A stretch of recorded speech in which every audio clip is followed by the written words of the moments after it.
What is going on, everybody? It's Alex coming back here with another video. Today, we're rocking with the Eagles' way too early records predictions for the 2021-2022 season. So, again, I hope y'all do enjoy. Obviously, hopefully by the next division, we're going to be in the apartment and we're going to be able to have a much more secured environment. So, I appreciate you guys for taking the time to watch these videos, to be able to sub to me and take your time out of your day to actually enjoy the content I try to take out of my day for you. So let's get into this because the Eagles, one of my most loyal and very extravagant fan bases. So let's kick into it. Let's stop with the normal BS intro and let's start talking about the team. Obviously, the quarterback, Jalen Hurts. And if you guys have watched the other videos so far, you already know what we do. So Jalen Hurts, it's interesting because I think people are either too high or too low on him.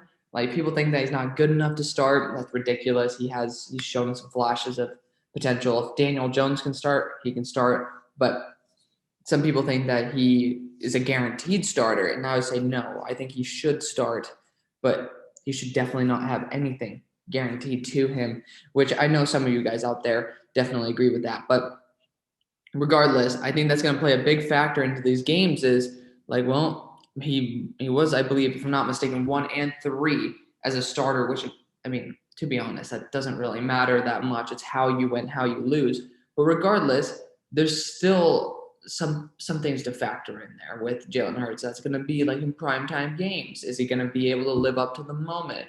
And then also, we've got to look at the team. Again, we're assuming full healthiness here, so you don't know. We might switch around a game or two here or there. So, of course, just keep your eyes out for the future videos as we learn more about every single team. As like the more that we learn, the more like, oh wow, I totally forgot about how great New York's defense was. And that's like, okay, well, I'll flip one game here and it'll change to where Dallas is now number 2 in the division, New York 1. Shit like that. Stuff like that, you guys understand, will change everything. So let's get into this video. Let's have some fun. Let's drink some water. So let's do this. Obviously, we to look at the running back situation. You got, of course. Wait, where did he go? I'm bugging right now, right? Miles Sanders. So Miles Sanders, the main back. Kenny Gainwell, I think he's a close number 2. Obviously, you got Boston Scott there. I didn't know they had Elijah Holyfield though. That was a pretty good signing. Just a nice power back compliment to Jordan Howard. They have a solid unit of guys. I think only one of them can really start. One of them is extremely developmental, and then the other ones are just kind of like fill-in dudes. But there's still a lot of potential in the squad, and that's something that I really do like. Obviously, with the wide receiver core, they finally have a deep one, but of course, this is where the records predictions fail. Is we think that, well, they have all these guys, but they usually get injured during the season. For some reason, the injury proneness of Philadelphia is awkwardly very surprising, and it's a little bit too consistent for me to be comfortable with. So unfortunately, this record prediction might be a little bit inaccurate at the end of the day, as will all of these. But I mean, I got to admit, I got Atlanta right last year. I got them, I believe, 5-11. So I think they went 4-12. So let's look at the wide receiver core. Got Alshon Jeffrey, who's not going to play at all. I'm pretty sure he'll probably be a cap casualty, maybe cut. We don't know. Jalen Reagor, your true slot guy. Thank goodness that you guys did not bring on Jalen Waddle, who would be another slot guy. Obviously, he belongs in the slot. I think that he will be able to flourish. He has a lot of potential. So I'm glad that he's going to be able to be there. JJ, yeah, we're not going to talk about him. I'm just talking about the guys who are more new or else going to be like a role. You got Quez Watkins here. He actually will probably play some type of a role. But guys who are new, Jamon Osborne, not a bad signing. Obviously, he might not make the team. Trevon Grimes, drop issues. That's the only problem with him. Really, is drop issues. Fulgham, I'm glad they brought him back on a 1-year deal. I think they extended him possibly 1 year. That's great. Because the guy who I'm going to talk about next, Davonte Smith, needs somebody to distract the bigger corners because he's a stick. He plays at 160 pounds. So I hope he stays healthy because he's an amazing talent, but I'm not sold yet. And also, if I'm not mistaken, he is 23 years of age. Regardless, we're going to continue on looking at the tight ends. You got Zach Ertz, Dallas Goedert, lethal duo. Obviously, we don't know what's going to happen with with Zach Ertz, but you at least have Dallas Goedert there, and Caleb Wilson's a pretty solid guy to have as a backup as well. So I like it. I like it quite a bit. And then of course the former Buffalo quarterback Tyree Jackson somehow on your squad. Found that out when I was live streaming with what's his name, with Broshmo, and we were like, "Yo, what happened to that Buffalo quarterback?" And it was like, "Wait, what's his name? What's his name?" And found out Tyree Jackson. I was like, "Oh, okay, gotcha." There was a lot of potential with Tyree Jackson. He just didn't pan out, which is okay. But looking at the offensive line, you got Andre Dillard and Jordan Mailata battling for that left tackle spot. I'm seeing if they do have a guy listed at left tackle, which they don't. So obviously those are the two guys who are battling to be able to fill that position. And Andre Dillard hasn't lived up to the hype. Jordan Mailata has not lived up to the hype that he had day one coming out, but he definitely is a lot more talented than the floor that some other people who are more doubters said. So they at least got somebody who's pretty talented and Jordan Mailata on their squad. I just hope that it continues to be that way. Obviously, on the other side, you got Lane Johnson, which the only problem with this offensive line has been the injuries, right? So obviously, if Lane Johnson can stay healthy, he's one of the better tackles in the NFL. Surprisingly, he's already at 31. For some reason, I thought he was in his 20s. But just very interesting to see him slowly age because, you just don't pay attention to it always. Looking at the offensive line, you got the interior of the offensive line, you got Brandon Brooks here and Isaiah Suomalu, but he is going to be replaced by Landon Dickerson. So I think this offensive line is pretty damn solid because obviously I think their biggest weakness is a guy who could go to the Hall of Fame in Jason Kelsey. I think that he's a very talented center, but I think age has caught up to him. I think it's time for him to go. And that's why they got Landon Dickerson. They just knew it was like, hey, time's up. So it was a great pick. I had an A- grade on the pick for Landon Dickerson, so I was pretty happy with it. So that's the offense. Let's look at the defense, which is the main focus of the draft, which I love. Obviously, the first two rounds were offense, but the majority of the rest was pure defense. Let's check out this defensive front. You got the monster Fletcher Cox and Javon Hargrave. Excellent duo on the interior. They're always going to be a really, really talented duo. And you have Milton Williams growing underneath him with Marlon Tuipulotu. Those are both excellent signings. Big fans of that. I think Milton Williams could be taking Derek Barnett's spot eventually, but there's so many guys that they brought on that you don't know what role they actually want Milton to play. Big fan of that. Looking at the defensive ends, I believe you guys are in the 4-3. Brandon Graham, Derek Barnett, two really talented edge rushers. Obviously, the reasons they won the Super Bowl are these two guys. You got Jannard Avery, who you guys should be putting at linebacker. I believe you sent like a 4th-round pick for him, which is a bit of an oof.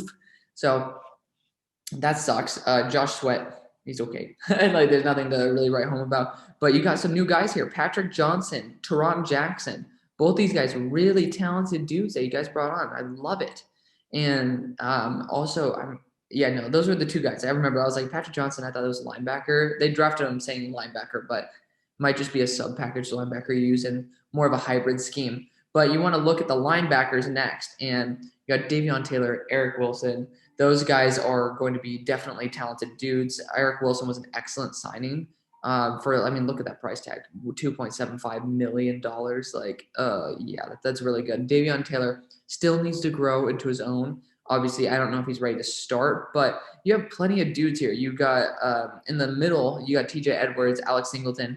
Good enough guys. I thought they should have really addressed that linebacker position a little bit heavier in the draft, but it's okay. It's okay for now. Obviously, you got Singleton there. It's good enough, right? You have that one middle linebacker, that Mike, and I think that's going to be important enough. If you want to look at the, that was a linebacker. So I'm like, wait a second. But the linebacking core is the big issue here. So when you see teams that have really good tight end cores, that's when I'm going to start being a little bit worried. So next, we're going to check out the secondary. You got Ronnie McLeod and Anthony Harris here at free safety. I love that duo. Obviously, as strong safety, you also have Kayvon Wallace on the squad. So that's a big, big plus. Jacoby Stevens as well can play linebacker. So I like that. I don't think Anthony Harris will play free safety. I'm going to be honest. I honestly thought that Kayvon Wallace should be playing more free and then Anthony Harris strong, but you can put him wherever you want. It's a solid enough safety core where I'm not saying it's a major liability, but it is definitely not a major asset if you guys are getting where I'm coming from.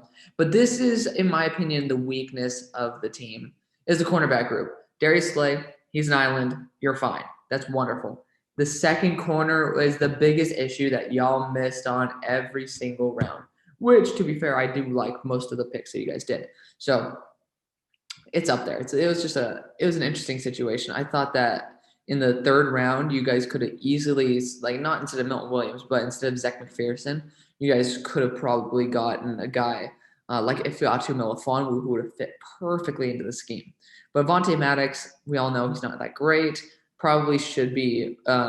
He's kind of more of a liability, but he's good enough to fill in right now. You got Zach McPherson playing your slot, which that's solid. Lavert Hill, okay, cool. But I mean, most of these guys are really just backups that are just being forced into a starting role, and that's really scary to me. If you get a guy like Richard Sherman on your squad to play into this more cover two style scheme, I think that would be excellent. I think that would be perfect if you guys could cut Alshon Jeffrey up here. Like, if we want to see, he's guaranteed a lot of money, granted, but pretty sure that's all gone. So if that is all gone, cut him, save the cap, and sign Richard Sherman to a 1-year deal if he's obviously willing to come on board. That's obviously a best case scenario, because then obviously he's less. I keep saying obviously, he is less athletic than what he used to be. So he'd fit really well into a cover two where he can maximize his aggressiveness while at the same time being able to cover up for his liability and speed. So that's the roster, guys. Let's check out the season and the games that we are going to be judging. So starting off with week 1, Philadelphia goes to Atlanta. This is a tough one because the question is, will Jalen Hurts be ready out of the gate? I don't know. I know Matt Ryan will. Matt Ryan, actually, to be fair, Atlanta always goes on a losing streak to start the year. They never really get their wheels greased until like week 3. So it's an interesting one because Atlanta's at home, though. That's a factor that we haven't even factored in yet. Atlanta's defense is pretty poor. And again, we're assuming full healthiness. You know, you think about it, the linebacking core is probably their best aspect. And they're running a new scheme as well. So it's definitely going to be an interesting way to start off the year. They got DeMonte Casey and single high safety. And then you also have some pretty solid corners there. They definitely need to improve on their corner core, but they have a couple guys who are definitely developmental there that I think are pretty solid, AJ Terrell being one of them. So there's hope. There's hope. But at the same time, the defensive front to me isn't amazing. That's just the way it is. It's not amazing. I think they missed out on Azeez Ojulari, and it kind of hurts. It kind of hurts, you know. Obviously, there's a lot to love about Atlanta, but there's also a lot to hate. And Philadelphia, assuming full healthiness, is pretty damn good apart from in the corner core. And guess where Atlanta is the best, arguably, in the NFL? Tight ends, wide receivers. What's Philadelphia the worst in? Corners and linebackers. So, unfortunately, Philadelphia starting off the year on a bad note, and I apologize to my fellow Eagles fans. Week 2, San Fran coming in hot against Philadelphia, coming back from all their injuries, and they haven't really lost too much. They brought back Trent Williams. They have the rest of their stars on the roster. I think we all know where that's going. Next, Philadelphia. We already chose this game, but obviously Dallas is a super loaded roster. Probably their only thing that they're lacking in right now is corner depth, but they still have actually guys who can cover. That's the problem. Philadelphia has a major hole at number 2 corner. So does Dallas, but they have guys who can play.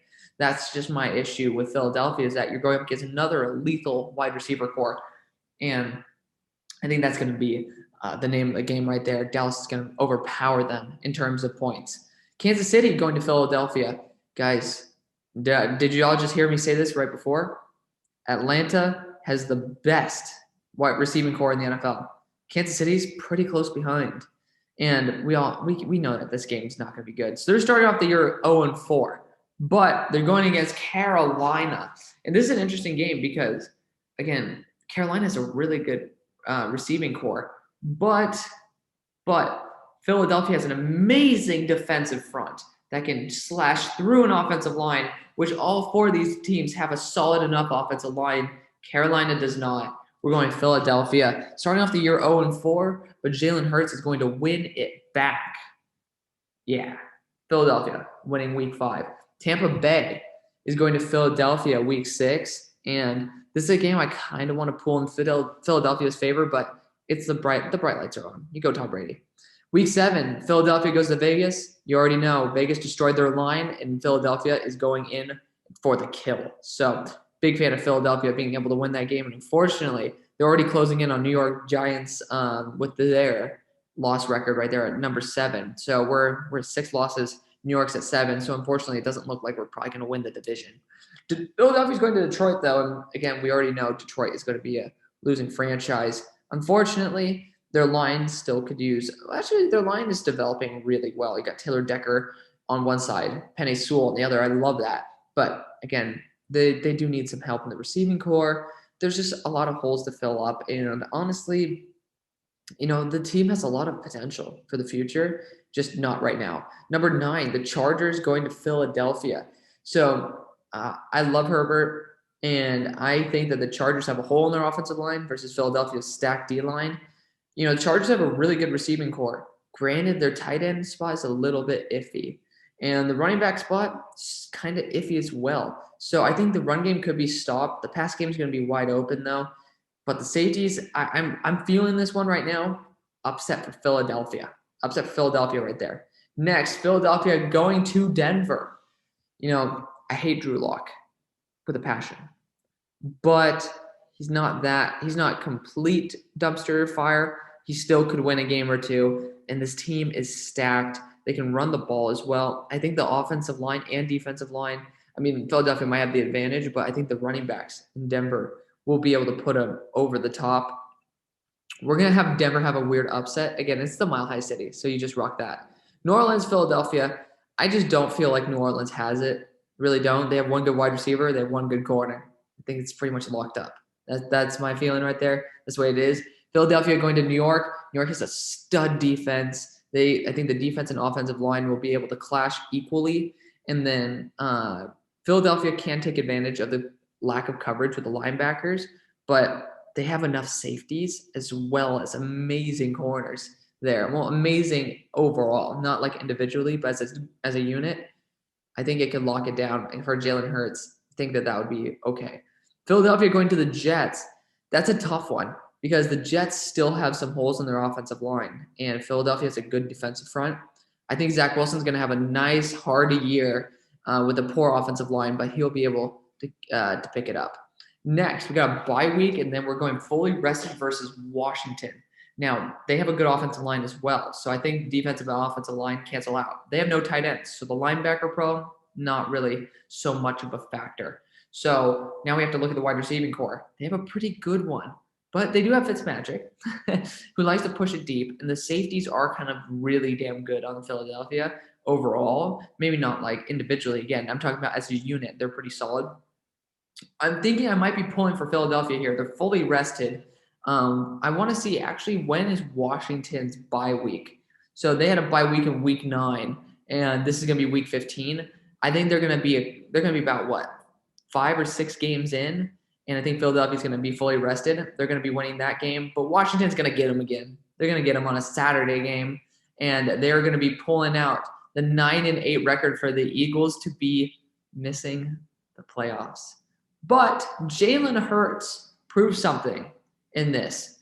After week 6, he went off. He had 1, 2, 3, 4, 5, 6, 7, 8 wins.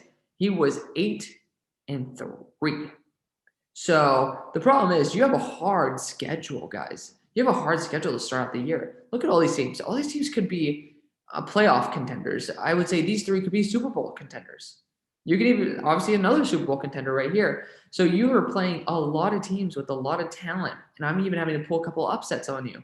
So keep your head high. I think that the future is bright for Philadelphia. I think Jalen Hurts could be the guy. But for now, this is the way that it pans out. So I hope you guys did enjoy. I'll see you on the far side. Peace.